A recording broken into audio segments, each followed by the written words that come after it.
Welcome to the Whitwam Wealth Real Estate Podcast. Today our topic is no money down, investing with other people's money. And this is part 2 of a 4-part series. Part 2 is called Lease Option, Rent to Own. Welcome to the Whitwam Wealth Real Estate Podcast with Scott Whitwam, your blueprint to financial abundance. Settle in as we explore the mindset and methods for wealth building through real estate. Welcome back. I'm Scott Whitwam, and today we have another topic that I like to talk about, and it is no money down real estate investing. How can you use other people's money to leverage our real estate investments?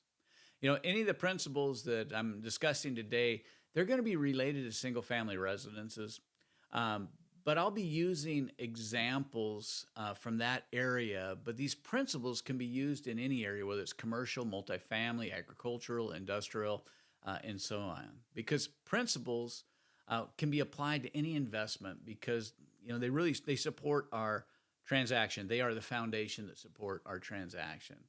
The things that will change will be our documents, our scope, our values, and so on, as these are the mechanisms or the framing of the transaction that builds on our foundation. When I first started investing in real estate, man, that was a long time ago. So when I first started investing in real estate, I had no money.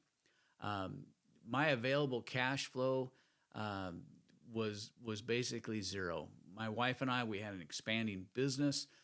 We were manufacturing and we had retail, and it seemed to be, new equipment, new employees, the expansion, building, all of that stuff took our cash constantly. But I wanted to get invested and get involved in investing in real estate. And it just seemed like a huge mountain. It seemed so impossible to start investing in real estate. I didn't have a coach. I didn't have access to any training courses. And again, I didn't have any money. When I found my first property, I had more enthusiasm than I had money or investing savvy. I was new. I didn't know much about real estate, but enthusiasm can be a great thing when it's channeled in the right direction. Here I am looking for an investment property. I had no idea how I'd be able to pay for it. It sounds more like I was just dreaming.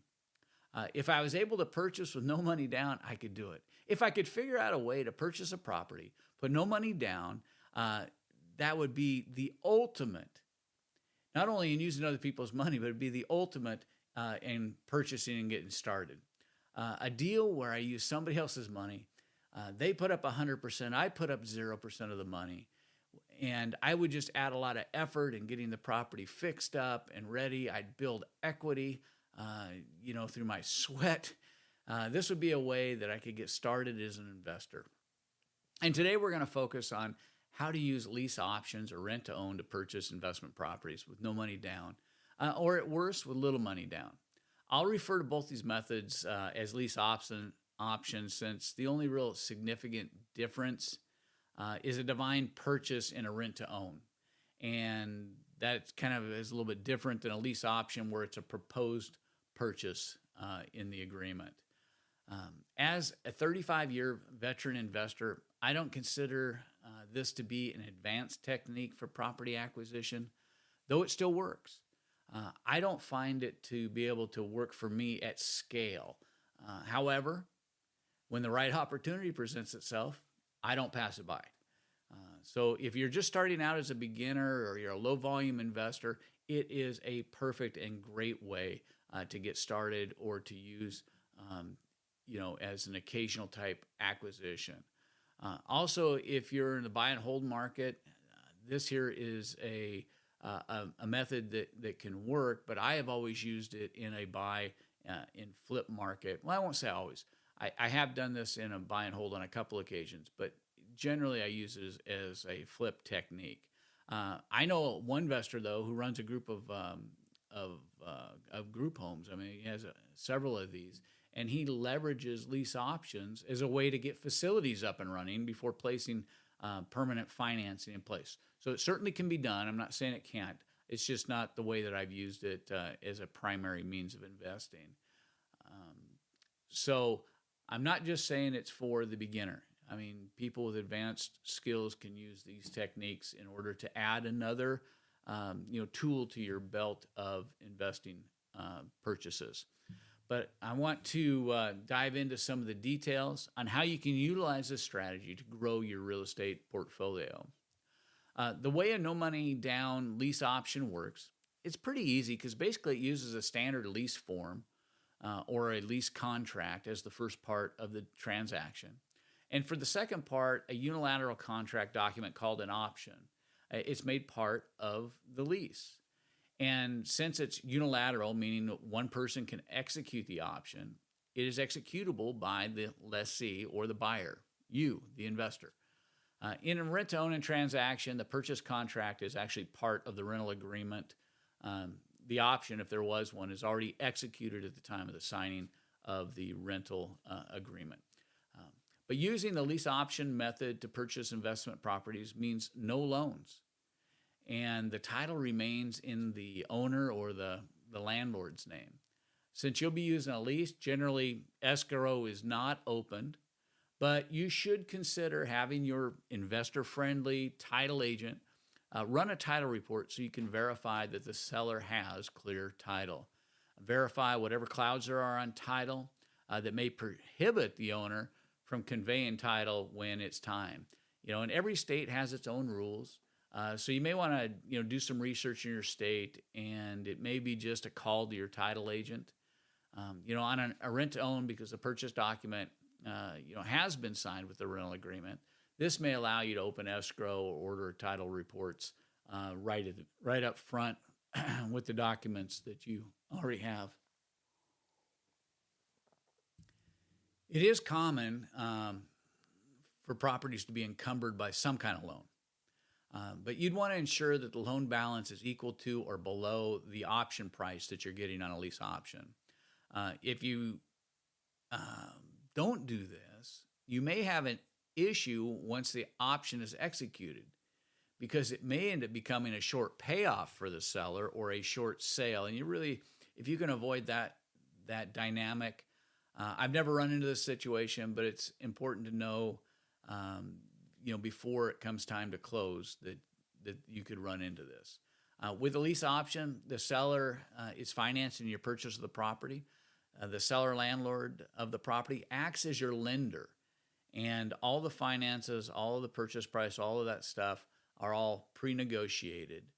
This accomplishes our goal of no money down, because he is carrying the paper. The only thing we have to come up with is our lease payments, or the cost of carrying the 100% of the purchase price. Be aware that most sellers will at minimum require, maybe a deposit, maybe first and last month's lease payments, just because it's very typical in the marketplace.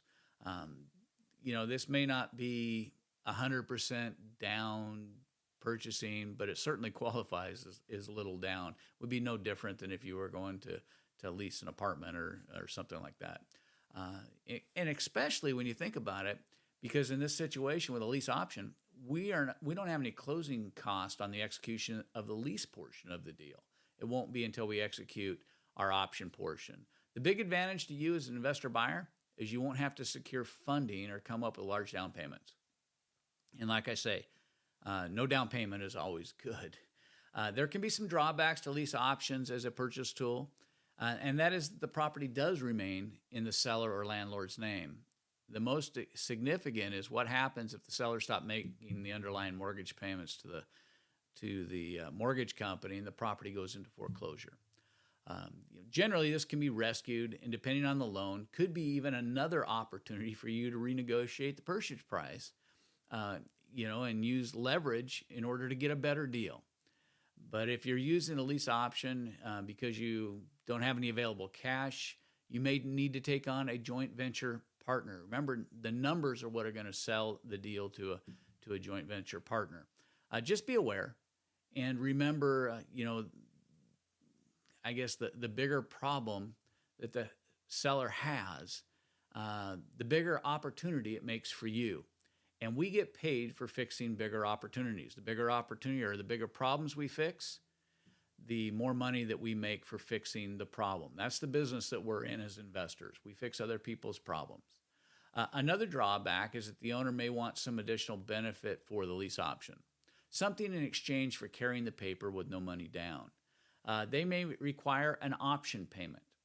And as an investor, when I sell with lease option, I use the option payment to secure the lessee or the buyer into the deal. That's their buy-in. The amount is always negotiable. If a seller wants, an option payment, you can negotiate that number. First off, I'm always trying to negotiate it to zero. That's the best number for me. But somewhere in between that keeps your numbers in line with where you need to be investing. There can be other restrictive terms like short lease terms and penalties for extensions. But the fact that you're fully leveraging the property, with this strategy, and investors can acquire more properties with minimal, upfront cost and potentially increase their returns on investment, make this a very good option. With a lease option, it requires good negotiating skills. I mean, really, that's a business that we're in. I mean, if you're an investor, obviously negotiating skills, show a seller why this is in their best interest.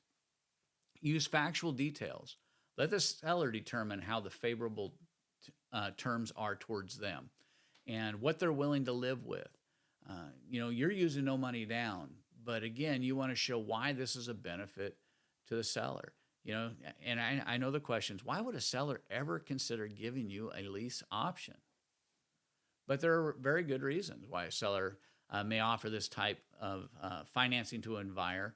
And so, let me just go over, some of the reasons that kind of come to mind. Number one, maybe they've been unable to sell a property. Maybe the days on market for the property have increased way high, and now they've become very negotiable. At one time, they were very strict on what they were going to do, but now they're negotiable, and maybe a lease option works for them because they know they have a sale that is defined in the agreement. Maybe cash flow. Number two, maybe cash flow. Maybe they have a vacant property that they're making loan payments on. And maybe they see this as a win-win for their budget, and they think the lease option will help to get their budget problems resolved, and you may become their hero. Number three, maybe for supplemental income. Maybe they determine that this will get them where they need to be income-wise, especially with the carrot of cash down the road in the payoff with the option. Number four, potential capital gains avoidance or tax advantages to the seller, because they'll still be able to take full advantage of the depreciation as a leased property. So maybe some tax advantages. The seller may believe that they're getting a better sale price than they otherwise would from a cash investor. And number six, they may feel, trapped in the home because of some life event. Maybe they lost a spouse or a loved one, got the property by inheritance, and now they feel trapped. And that they know that you're going to be buying the property down the road and that you're making lease payments or getting cash now may relieve a ton of stress. Whenever we're negotiating no money down deals, it's just important to make sure that the numbers work. And even with a lease option, and I always just tell people, just frame it in such a way that the seller understands what you're trying to do. Be truthful with them, and negotiate the best deals you can. Like with any other deal that we're trying to acquire, we need to stay focused on our numbers, and we need to read the seller's willingness signs. What signs are they giving us that would say what they're willing to do in a lease option? Are they willing to do a lease option? And what terms are they going to give up in order to make our numbers work? When I started out, I didn't have any money. So I would have been very flexible on the terms as long as I didn't lose money. But I would have never been able to choke down a large option payment to make the deal work. So carefully consider, the terms of the agreement, conduct your thorough due diligence. If you're new, consult with a real estate investing coach. Get a second set of eyes on the deals before pulling the trigger. And then once you've done a few of these, you'll know the terms that you want, that you need to be able to quickly evaluate this type of no money down and make this type of no money down financing work for you. Unlike other no money down financing options, I do find sellers offering lease options. They are listed online, on websites, the MLS, marketplaces like Craigslist. So you can actually find people who understand lease options and where they're at. Often, when a seller is advertising these options, they're asking for retail or higher. But that doesn't scare me from evaluating them because I have a buy window. And if the buy criteria fits that I have developed, and they're advertising, they'll already understand the lease option. And if the numbers fit, and after I've done the work and I can make this fit in my portfolio, then I still pursue it. Now, one of the things I have to do is I have to be willing just to make my offers. Sometimes a seller in an initial contact will say, well, I got to have this. This is my minimum. This is my minimum. And I run the numbers and my lease option doesn't match theirs. I still make the offer. I put something before the seller. Always remember that days on market are our friend. The longer a property has been on the market unsold, the more negotiable sellers become. And so even if I've made an offer and it's been rejected before, I check back. If the seller still hasn't, sold the property and the property's been on the market another 60, 90, 180 days later, I'm going to resubmit my offer to them. They may be more open to my offer now because of days on market. Most of the time, though, a seller's not, offering to provide a lease option, right? So, most people aren't out there with a sign on their property saying, hey, lease option, come take this thing with no money down. It's an offer. It's an idea I have to pitch. Often we're dealing, again, with unsophisticated sellers. They haven't heard of this. They don't buy and sell a house, but every 7 to 10 years. So if you make your pitch to the seller with a lease option, don't be surprised if you have to fill in some gaps. Be very clear and point out the advantages. You have negotiating tools that you can use when asking a seller, for no money down deals, and especially when we're talking about, somebody carrying 100% of the purchase price. And let's use those. We can use price, make the offer a little bit more with a lease option than you would have cash. If you were going to offer, $200,000 for cash, but tell the seller they can make an extra $10,000 or $20,000 selling using a lease option. Number two, offer an option payment. This may take you away from 100% financing, but it doesn't always have to be a lot. If the seller's biggest problem or concern is money to move, then you can offer them $5,000 as an option payment. This is all negotiable, and it can be the carrot that can make the deal work. Number three, sell them on the benefits, on interest earned from the lease payments, and tell them that it offers better than what they'll get in a bank or a CD.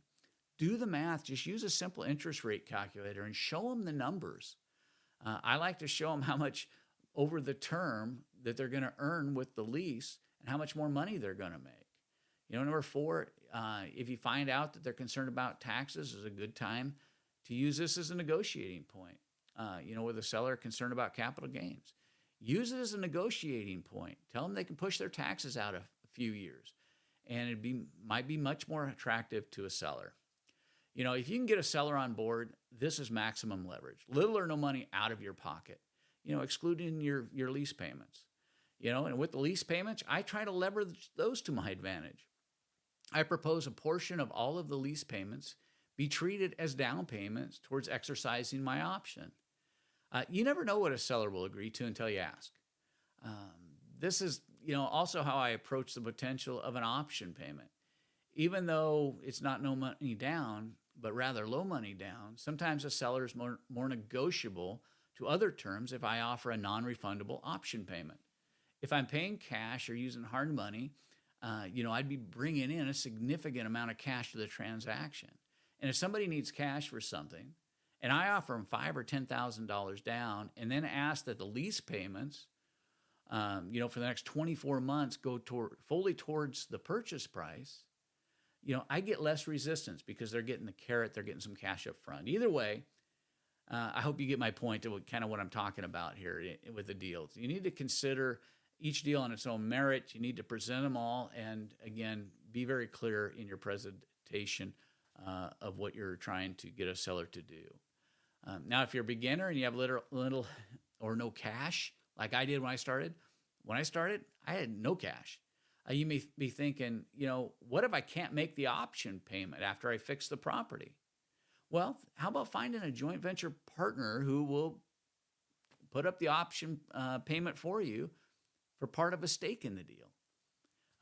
I know how anxious you can be for doing one of these on your first time. You're already thinking, well, what if I can't get a 5-year lease? And what if they only give me a 6-month or a year lease? You need to make sure the numbers work going in so that you can convert the deal coming out. And if you're acquiring this for a buy and hold, what will your cash flow be? Will you be able to do a DSCR loan to convert this property at the end? Can you use conventional conforming in order to convert it if you need to? Do you have a hard money lender that can convert this based on the value alone? So there's lots of options. You just need to make sure that you lay the groundwork so that when you go in, you're doing a deal based upon the numbers you need. Because this is a great option for you for no money down purchasing with the lease option.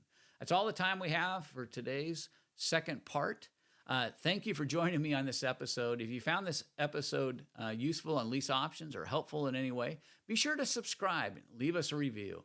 And if you have any questions, we'd love to hear from you. This has been Scott Whitwam. Be sure to join us for our next episode of the Whitwam Wealth Real Estate Podcast with your mindsets and methods for wealth building through real estate.